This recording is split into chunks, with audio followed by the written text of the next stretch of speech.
Bigg Boss வீட்டின் இறுதி வாரங்கள் நெருங்கும் வேளையில் அந்த பணப்பெட்டி ஒரு அணுகுண்டை போல வீட்டின் நடுவே வைக்கப்பட்டது.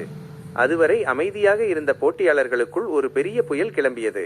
குறிப்பாக மக்கள் செல்வாக்கு அதிகம் கொண்ட கானா வினோத் அந்த பணத்தை எடுக்கவே கூடாது என்பதில் அவருடைய ரசிகர்கள் உறுதியாக இருந்தனர். ஆனால் அங்குதான் விக்ரம் மற்றும் அரோராவின் அந்த மாஸ்டர் ஸ்கெட்ச் அரங்கேறியது. வினோத் எடுக்கலாமா வேண்டாமா என்று தயக்கத்தில் இருந்த அந்த தருணத்தில் அரோராவும் விக்ரமும் திட்டமிட்டு அவர் அருகில் சென்று தாங்களே அந்த பெட்டியை எடுக்கப் போவது போல ஒரு மாயையை உருவாக்கினர். அவர்களின் அந்த தூண்டுதலும் நாம எடுக்கலன்னா அவங்க எடுத்துருவாங்களோ என்ற வினோத்தின் பதற்றமும் அவரை அந்த பெட்டியை தூக்க வைத்தது. இது வெறும் தற்செயலான நிகழ்வு அல்ல. வினோத்தை டைட்டில் ரேஸிலிருந்து வெளியேற்ற போடப்பட்ட ஒரு கச்சிதமான திட்டம் என்று இப்போது ரம்யாவும் வியானாவும் ஆவேசமாக பேசத் தொடங்கியுள்ளனர்.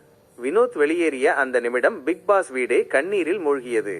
எப்போதும் உணர்ச்சிகளை வெளிப்படுத்தாத திவாகர் கூட ஒரு குழந்தையைப் போல உடைந்து அழுதது பார்ப்பவர்களின் நெஞ்சை உருக்கியது.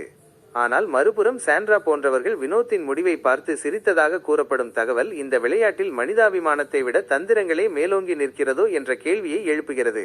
மக்கள் மனதில் ஜெயிக்க வேண்டிய ஒரு வீரனை தந்திரத்தால் வீழ்த்திவிட்டார்கள் என்ற கோபம் இப்போது ரசிகர்கள் மத்தியில் தீயாய் பரவி வருகிறது.